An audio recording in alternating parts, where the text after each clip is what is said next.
Uh-oh. I've got the sense that game's about to crash. Hopefully we can get out of this without suffocating. There we go. Hello everyone, and welcome back to my Minecraft 100 Days Under the Sea challenge. Nah, what actually happened was I was on my way back from the skeleton farm to grab some bones when it became nighttime, so I sought shelter down in the river. You see, creepers, they don't swim so well, so it's kind of genius if you think about it. Okay, so what are we gonna do? What are we gonna do today? I hear you ask. Before I get to that, I just wanted to give you guys a quick apology for being away for so long. What happened was we got hit with a bit of a heat wave down here in Melbourne, and while it was only hitting like the mid-30s during the day, which isn't that bad considering that we can get well over 40 in summer normally, but the nights were just so hot that it was basically a full-time job for us trying to keep the apartment below 27, 28 degrees. So yeah, in those temps, you can imagine that it'd be basically impossible for me to sit behind a computer for a couple hours to record an episode. Apologies again. Hopefully there's cooler weather ahead and I can get back to making plenty more videos. So what are we going to do today then? Last episode we spent quite a bit of time building that giant windmill, which, like, to be honest, I'm so super happy with. The video didn't get that many views. I think it was something like 33 views or something like that. But I posted some screenshots over on Reddit and the community there seemed to really like it. I got over 3,000 upvotes and heaps of positive feedback, which I'm just so chuffed about. For today, I actually wanted to take a bit of a detour and get a little bit technical with things and set up some of the first automation. We've been talking for a few episodes now about wanting to send items via water streams from our farms to a central automatic storage facility center. So I'm going to make a start on that today. And we've only really, if we're truthful, we've only really finished the pumpkin farm. So I will also move a few of the farmers from the village over to the wheat fields and set up a collection system over there too. I'll spare you guys my Arrested Development jokes about bees, but I've been working on a few redstone designs in creative that could harvest beehives for us. But I haven't really finished that, so maybe we can go through it together in a little bit. Let's scoop up another one of these guys for our aquarium. The white and pink ones, they look to be pretty common. They're all over the place. So I guess it's this brown one's unlucky day. It is dangerous around here. Look at all that XP just flying around. I've been up here sniping for a while. I really want to get down there, but these mobs just keep spawning in. And, at any minute a creeper could just sneak up behind me, so I've got to be really careful. Hey, so I made it down in one piece. I'm just going to try and round up a few of these guys and set off a creeper right in the middle of them. Take care of all of them in one go. You got to be careful, I'm no hardcore player. Cool. I do want to grab this fish here as well. Seeing as I am the Minecraft pacifist, the only way we can get raw fish is by picking them up off the ground like this. Look at all these fishies. Just give them a nudge back into the water stream. There you go. I should get some kind of advancement for helping them out like that. I could really get used to this underwater business.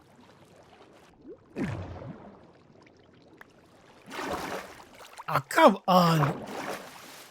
Not another epic cave. This is not what I had planned to do today.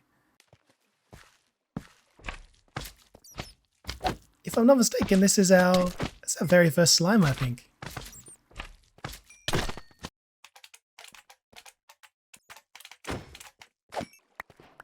Yeah, first slime.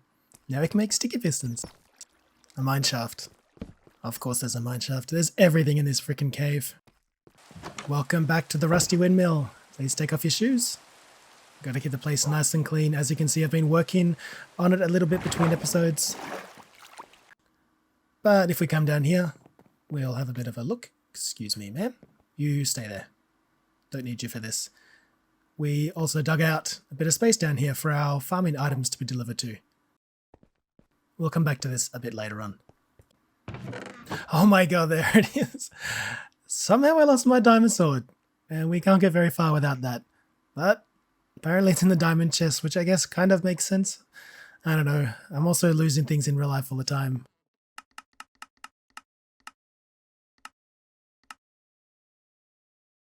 This has got to be the worst recipe in the game. I mean, look at this. Every time I have to click on a new bow. You should be able to hit spacebar to get a new one like you can with villager trades. Alright, it's time to work on setting up our bees. Here we are at our highly sophisticated and quite elaborate redstone beehive testing facility. It's all pretty complex, don't ask me to explain how it works. So beehives, like our little friend here, they can give off a redstone signal depending on their stage of growth. And there are 5 stages in total until the hive is ready to harvest. We can throw down a comparator, come in out of the hive, and connect that to some redstone dust, and that'll tell us how strong the signal is. So 1, 2, 3, 4, and 5. You'll see 6 and 7 here aren't receiving any power, and 5. So if we just send the signal down a 5 long redstone wire that connects to a dispenser facing into the beehive, the dispenser will receive a jolt of power whenever it's ready to harvest. And depending on what we put into the dispenser, it can be either shears or empty bottles, we can get honeycomb or honey bottles. For now, I think we'll just put shears in there and collect honeycomb and expand on things later. All right, I've had a bit of a play around with this, and I think I've found a working solution. I'll just tidy this up a little bit. So here we have 1, 2, 3, 4, and 5. We'll replace that last piece with a repeater to extend the signal, and then we'll fire that into a block that will power the dispenser. And voila, we have honeycomb. This may not be the prettiest design. Well, it's definitely not the prettiest design. I'm sure there's plenty of others out there, and I encourage you to copy off others because this takes up quite a bit of floor space. But I figured this one out on my own, so I'm pretty happy with it. And it works, which is the most important thing. For now, we'll go work on something else, and we'll come back and install a few of these around the wheat fields a bit later on. We can start our map of the world over on this wall. I can always expand on it later. Okay then, time to bring you all up to speed with what I've got planned, what I've been mulling over for the past couple of weeks. I've put up a little task board here of things for us to go through together. And we may as well start with the short-term goals. Basically, things I want to get done in the next few episodes. Auto storage and connected water streams. We're going to get a start on that today. I've already shown you down here in the... If I can get down there, that's good. Down here in the basement, I've dug out this hole here for our storage center. Potion brewing and nether pathways. Pretty self-explanatory. I'll need potions really soon if we're going to start establishing some new outposts out in the world with cured zombie villages, and pathways to the nether, great way to get around. Where is the mesa? Can you guys see it? It's definitely not there. No mesa, no desert. We've got about 4,000 blocks explored here north to south and still haven't found any. Little dot down here of sand, maybe that's the beginning of a desert. I don't know. Still got plenty of exploration to do, I guess. This one is a bit of a long story. We'll come back to that later. Okay, onto medium-term goals. We have all the standard crops and a few other essentials, which we'll build auto farms for around the valley and deliver to the windmill here. But the big thing I need to start thinking about is building up areas for all the other types of villages. Librarians, I'm thinking I want to put them in snowy mountains, perhaps in a monastery. Kind of fits the vibe. Cartographers in an airship will be quite a challenge, but I think a cool thing to do. Clerics near a zombie farm. It'd be a great way to sell all the delicious zombie flesh, because I definitely don't want it. I'm glad someone does. All the tool professions, they'll live in this underground mining hub that everyone keeps talking about. The one that's shrouded in mystery. And all these ones, yeah, I don't really have any plans what to do with them yet. If you do, please let me know in the comments. Finally, onto the big picture stuff. This is where you guys get a real insight into what's going on in my head, which can be a pretty scary place. Be less self-absorbed. It's a harsh truth. You see, even though this is a single player world, it's not all about me, you know? And I figured the easiest way to do this would be probably an ocean monument raid. That way I can get lots and lots of those super absorbent sponges. The end, Elytra, yep, we all know that one, doesn't need too much explaining. Thanks a lot all. I already mentioned that I really love being underwater, in and out of Minecraft, and I feel that the underwater biomes in this game, they probably don't get the love that they deserve, so we're going to have to try and work out some remedy there. I think it'd be a really cool challenge to find some way to have villagers living in an underwater build. A creeper farm. I've already said I'm not going to rush getting an elytra, but when we do have one, we're going to need a steady supply of gunpowder, so creeper farm it is. Some endgame nether farms, so blaze rods, ender pearls, gold even. You guys know how it is. A slime farm. Every world needs one. Maybe we can find a double, that'll be fun. And finally, redstone. Mark it in your calendars, people. Today's the day that we began our epic journey of redstone mastery. We've already got some contraptions outside here that we worked on ourselves. I'm not going to copy off other people's designs in this world, although I will have to take inspiration from them as I'm very much just a baby cub when it comes to redstone. But hopefully by the end of this task list here that we've set ourselves, I'll be close enough to a black belt. At least that's the goal. Last but not least, I'm open to any suggestions you guys might have. So tell me what you'd like to see. Remember, the general theme of this playthrough is to find ways to play as a quote-unquote nice guy. But with that in mind, if you have any ideas, I'd love to hear them. It looks like the roof on the Wheat Collective's house has started to oxidize. I'm not sure which color I prefer. The windmill, it looks a bit sick to be honest, with that kind of grayish color. Ah well, we can always revert it back to its original state once we've got our bee set up. Much like with the pumpkin patch, the idea is we're going to have a hopper minecart traveling underground here, picking up anything that's dropped to the floor. And if we decide that this isn't enough area, we can always set up another system under here, and even a third one up in the corner here if need be. But I suspect this will be enough. On second thought, I'm actually just going to expand our original area first, so there's some less of a chance that we'll need to build more collection systems later. We'll save ourselves a bit of time. There we go. Now I just need to get under this layer here and set up our hopper minecart system. So farmers will tend to work around their workstations, the composters, which I've put in the middle of our area here.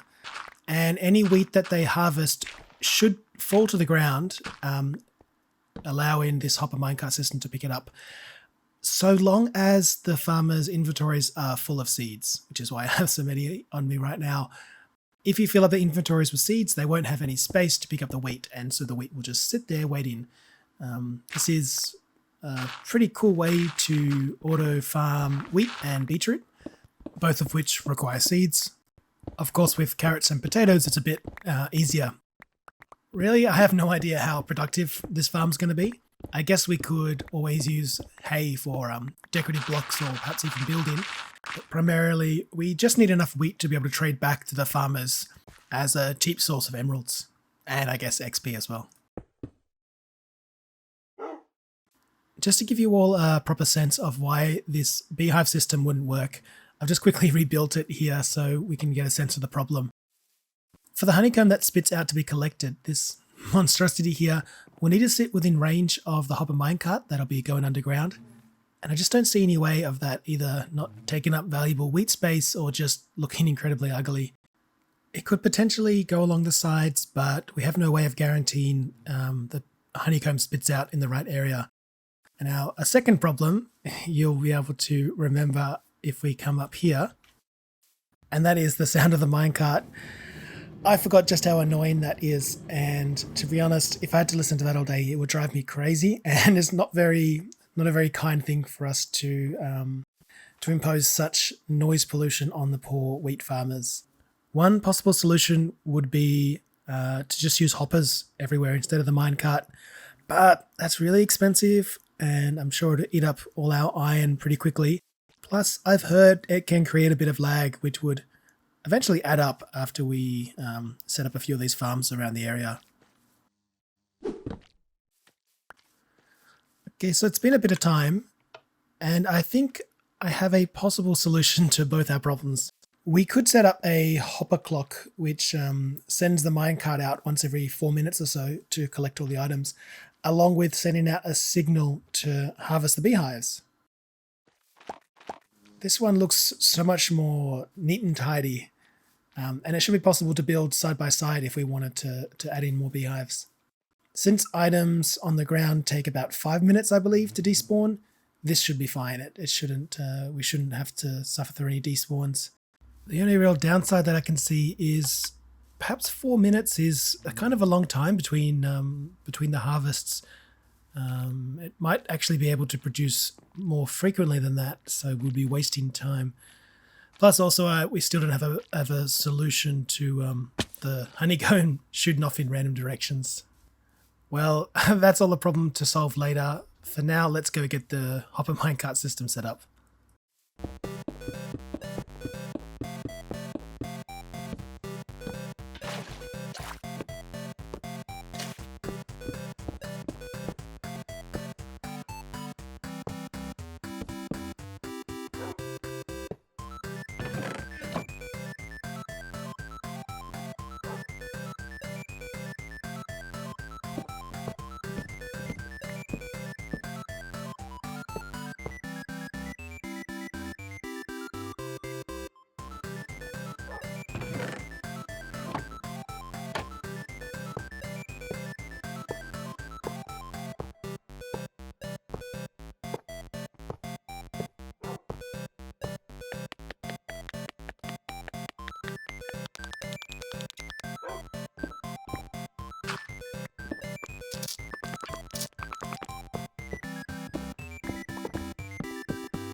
Alright, so since this is my first time building a hopper clock, I thought we could probably just go through it together, and maybe you guys can get a laugh at my expense. I've seen this done a number of times in Ethos videos, but I don't really want to refer to them. I want to try to learn through my mistakes. So that just locks the hopper, and we need to power the rail instead. Alright, that seems to work. So what we're trying to do is find a way to turn this powered rail here on and off at specific intervals. So if our hopper clock shifts a redstone block on and off this repeater, I think I'll need some more space for this, then that'll power the block and send the hopper minecart on its merry little way. Alright, let's try and get this built and test it out.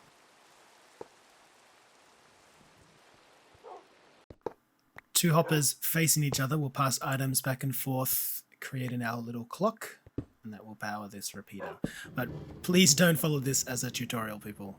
This video is just me trying to work it out in real time.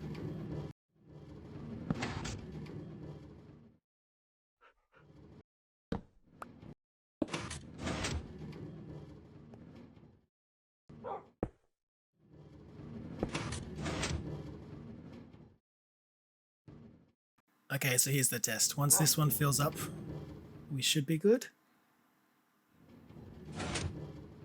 No, that piston just retracts. And now this one's locked. But this is powered, so I would have thought that would push the redstone. But maybe it can't because the piston was already powered. And it wasn't able to push because the other piston was already extended. This is tricky. I think I know the solution. I think I need to use sticky pistons instead. That way this piston would have pulled the redstone block with it last time it retracted. Alright, let's try and set this up and see if this works instead. Alright, now we just wait this one out. It didn't work!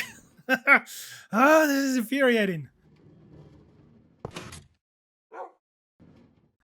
think it's clear at this point that I'm a little lost. Don't ask me how, but somehow I've managed to get it to work. It works at least. Now we just fill this full of stone to slow down the time between the cycle. Well, this is embarrassing. I'm sure you guys have already noticed this, but all we managed to build here is a clock that powers the minecart for half the time. I mean, that's better than non-stop, but not at all what we wanted. Okay, let's see if we can't just grab us a pulse every rotation rather than a constant signal. I'll shorten the delay. That doesn't work either. I think all we've managed to do here is make the whole thing much messier.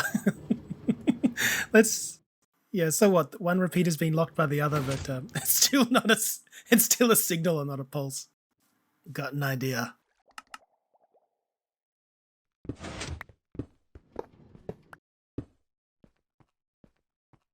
All right, we've got the whole thing set up again. One block further away to make space for the observer. And let's see if that works.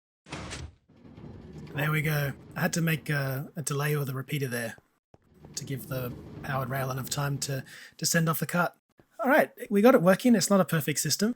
Unfortunately, this isn't quite what we wanted, as the observer here sends a pulse out twice every cycle instead of just the once, but it's better than nothing. We can always come back and improve on this later once we learn a bit more. I think it's probably time to let some of these villagers into their new home.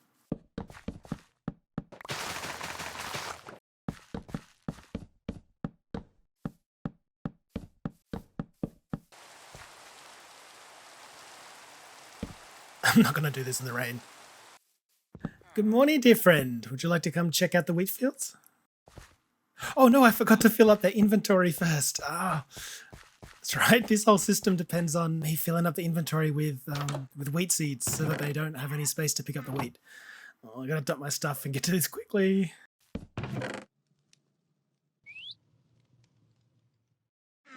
Here, just take some of these. Take them all. I don't know how many you need. I'm not sure how much of a catastrophe that would have been. Let's go grab another one and we'll... How did you get out of there? I just built this fence. Oh, it's the dead bed. We're not off to a very good start. Come on down. Thank you. Now let's quickly fill up their inventory. I'd rather they spent their time working in the correct part of the field. Okay, apparently they can still reach the composters. I'll have to put trapdoors all the way around.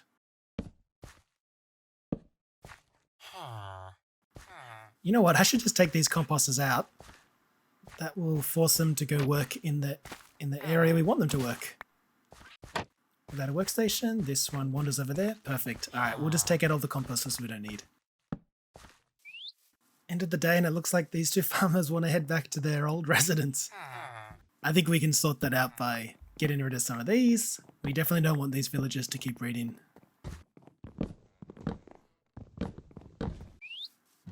This is great. The wheat collective is starting to take shape. We've got two happy farmers here settled into their new house. I think we'll join them for tonight and then let some more in over time. This is all working beautifully. You see, they're only working here around the composters that we've put down, which is great. It's in the area for our collection. And we can see that the dropped wheat on the ground there is being picked up by the hopper. Well, the seeds are also being picked up, but that's fine. We can filter those out to make bone meal. Let's go check out the chest to see how much we've picked up. Alright, not a lot, but ignore these other junk. But they've only been working for a few minutes, so I'm pretty thrilled with that. On to bigger things. Unfortunately, we're quickly running out of time for the episode, and I still need to get some exploration done. So we'll have to sort out the order. We'll have to build the auto sorter next time. But before we head off, I did just want to show you quickly that I got the whole bee situation fixed. So now beehives is all part of this hopper minecart system. Are you ready? So I read, I think it was on the wiki, that failed attempts to harvest a beehive with dispensers, that doesn't actually reduce the durability on the shears. I tested this out myself, and yeah, that's true. So we don't really need to worry about shearing the hive only when it's ready. Like we can just do it, we can just attempt to shear every time the beehive changes state. We can easily do that with a detector, as you can see here. Perhaps I'll quickly let you see this in replay mod to just have a look behind the scenes here. But this works fine. I wish I could hide the dispensers here a little bit better, but honestly that's good enough for me. We've got 2 of them set up, all these blocks around it. Make sure that the honeycomb itself is pushed out the front, not the back, or it doesn't just pop out onto the sides. Whoops, I probably shouldn't have done that. I forgot you need a campfire down to do it manually. But anyway, yeah, when the honeycomb can shoot out the front of the hive, let's see if these bees forgive me. When it shoots at the front, it falls within the area of the... Oh, these ones are still on me. It falls within the area of the hopper minecart to collect it. So it'll just enter the water streams and... Why didn't I build a fence here? It'll just enter the water streams and end up in our storage. I really don't want these guys to sting me because then, of course, they die afterwards. Okay, hopefully they've settled down. So this is my take on automation. Ethically done. Automated wheat farm, automated honeycomb collection. What do you guys think of it? I'm pretty happy. I think it's cool. Nobody has to be locked up behind bars. No bees are contained within 1x1 blocks. Yeah, I'm thrilled that it actually works. Some of you may remember that we found this really interesting ravine in the last episode that seems to go on for hundreds of blocks, just cutting underneath the mountain and all the way into the distance. And yeah, I said we'll come check it out today, so here we are. It's not very far from our base. We'll just secure the donks here so they don't go wandering off. All right, here we are.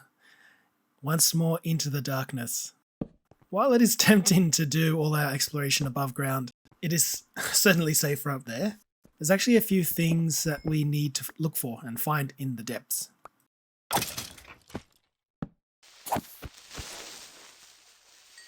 In addition to finding some more interesting spawners, fingers crossed for like a double zombie or a skeleton spawner, as the ones we found so far are pretty standard. But earlier I was talking about an idea for an underground mining hub. So basically, I just want to start expanding, well, I need to start expanding outside of Llama Valley where all our farmers live. And I need to find a nice cave system where we can build another village of sorts, or a hub that will house all of our weaponsmiths, all our toolsmiths, armorers, and those kinds of professions. But it can't be any old cave. It needs to be somewhere that really shows off and emphasizes all the new underground cave generation in this update. Like, it is called the Caves and Cliffs update for a reason. So I'm talking large scale and either dripstone or lush caves. But emphasis on large scale. Perhaps if it's near some bodies of water, so we could do some water mining would be cool. Lava everywhere. I just want to be really impressed with this, with the cave system. And I want to look forward to returning there every time I got to get some mining done or some trading with these villagers. And this didn't really seem to lead anywhere, so we'll try a bit further down the ravine.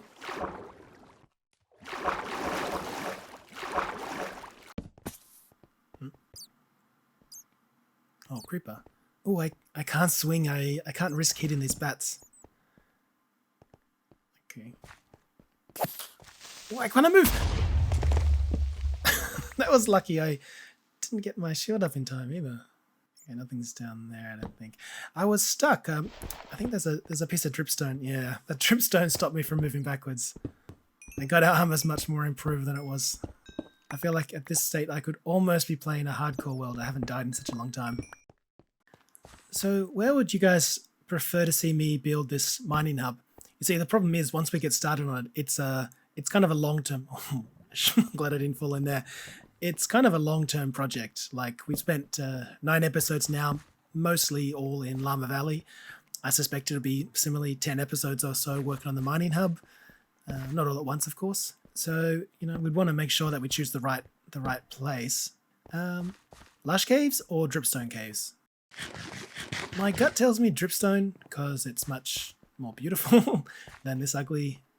Sorry, my gut tells me lush caves because it's much more beautiful than this dripstone stuff. But there's a certain aura and menacing kind of threat from the dripstone caves.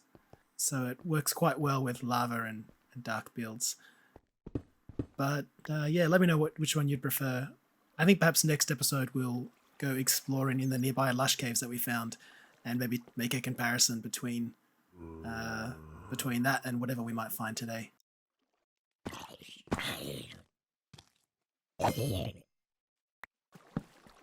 Yeah, this area is obviously very boring. It's not a contender. I think we've come down too far. This is well below deep slate level. Yeah, I think we'll head back up and see if there's any more areas we can explore up there. Thank God for these waterfalls. They make it so much easier to get up and down. Oh, we've already been in here.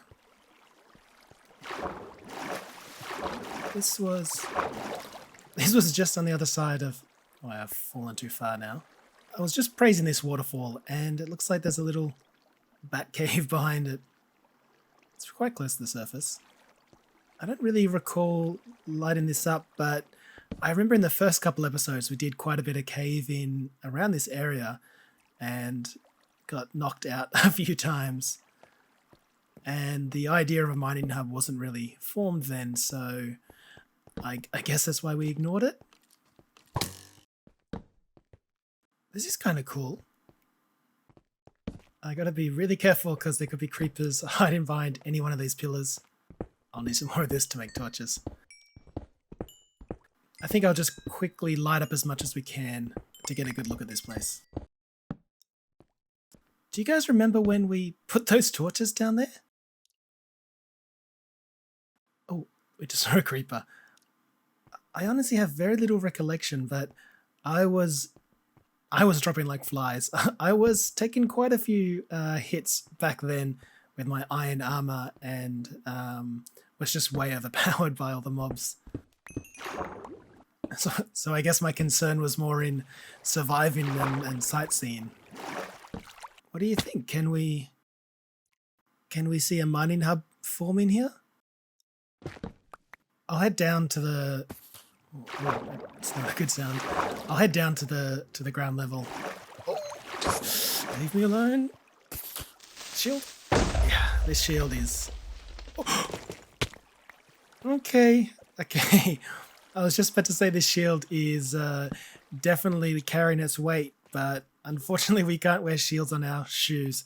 Whew, thank God for feather falling. Yeah, we'll just have a bit of a look around down here. It ticks a few boxes, lots of dripstone. It's incredibly large. I like these large pillars in the middle here. Perhaps we could suspend our buildings from them with chains.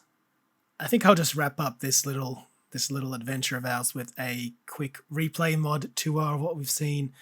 And let me know what you think. If you think this is up to scratch, could this be our new underground hub with the buildings there in the middle, perhaps suspended from those pillars?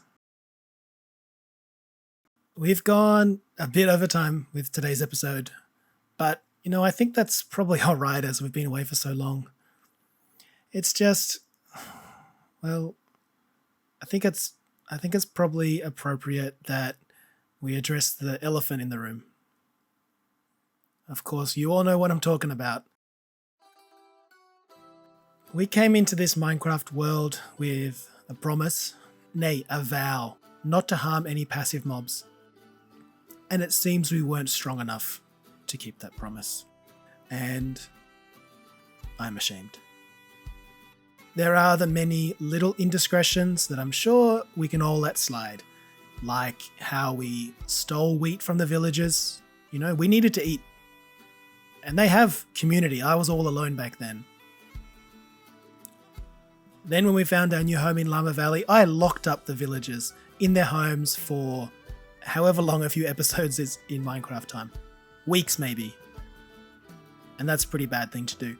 But that was really to keep them safe from the hostile mobs that were spawning because we were in the area, but still, we deserve to be there.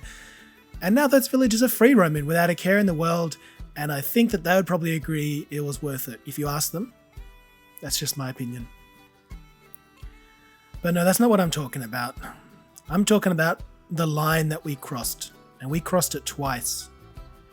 That line is a red line drawn in blood. And it's been weighing on me pretty heavy, if I'm to be honest. Some Minecraft pacifist we turned out to be. My mother, she'd be ashamed. I don't think she watches these videos, but I know if she did, she would be ashamed. Hell, I'm ashamed. By our sword, we have slain a chicken. And I'm sorry, chicken. I didn't mean to. You were being ridden by a zombie, and I was scared. That doesn't make up for it. I acted out of fear. And I vow I will never act out of fear again. Secondly, we killed an innocent little sheep. That sheep, their only sin was that they were grazing near some pillagers. You know, we've all done that. We've all been there. You know, who hasn't eaten a delicious, succulent Chinese meal next to some politician? I know I have, and I'm ashamed of it. I once bumped into a politician at the local supermarket, and I still haven't forgiven myself for not berating them. But anyway, I digress. This sheep died because of my hubris. I thought I was a better shot than I was. I was aiming at the pillager, and when I let that arrow fly, you know, maybe the wind changed and there was a downwards gust that pulled it down. I don't know. Who's to say that didn't happen? You can't prove it. But either way, the arrow was shot from my bow, and you know, that weighs on me. Like, that's hard. I'm just ashamed. I don't know how I can atone for this.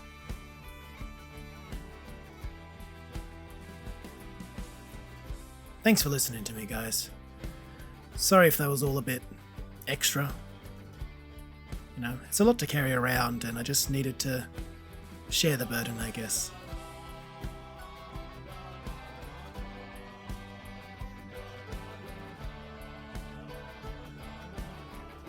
Let's just go home. Oh, it's nighttime.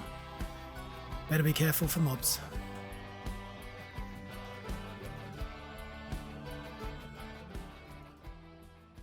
Oh, that's new.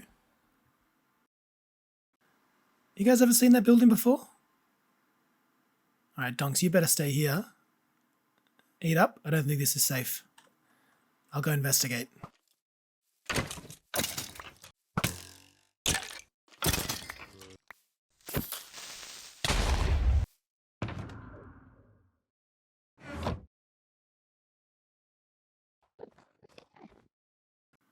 What is this place?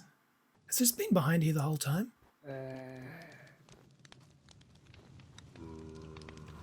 The eternal flame. I guess that's the blue flame here. I didn't build this thing. I don't know who could have. Is this all part of the new Caves and Cliffs update? Did I find some Easter egg that the community hasn't discovered yet? I guess it's on us to go explore it then. It's so eerie. Interesting.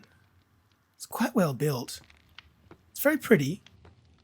The Eternal Flame. What a cute name for such a cute little building. There's a book here. I guess I should give it a quick read. What's it say? Humankind is weak and pathetic. Instead of bathing in the blood of their enemies, they suffer tears for the vanquished. They suffer tears for those they have vanquished. For the likes of such vermin, there is but one cure. Rude. Upon my return, I will put an end to humanity's suffering. Place on top of the 3 altars you see before you the souls of those you have slain. My return will herald a mighty harvest. None shall be spared. Idleness will bow before the gods of efficiency. A great fire will sweep over the lands, cleansing... This book is long. Darkness is coming... Yeah, I think I get the drift. Okay, so we just have to put the souls of the chicken and the sheep on the altars here. Yeah, then we'll be sufficiently atoned for our sins. Let's see if this works. It lit up. Okay, that worked. And the wool to represent our sheep. That lit up too. Oh, I'm not sure. Oh, is it meant to do this? Does this mean it's working? But of course we've only killed 2 things. Well, knowing me, we're bound to screw up again. Hopefully not anytime soon. I guess we'll have to carry around the guilt for a little bit longer. Well, that's all the time we have for today. Thank you so much for dropping by. I hope you enjoyed yourself. I know I had a really good time. I'm so glad to be back making these videos again after such a long break. Please excuse the length of this one. Maybe just pretend it's 2 episodes stitched back to back. You all know the regular YouTube sign-off deal, so take care now. See you next time.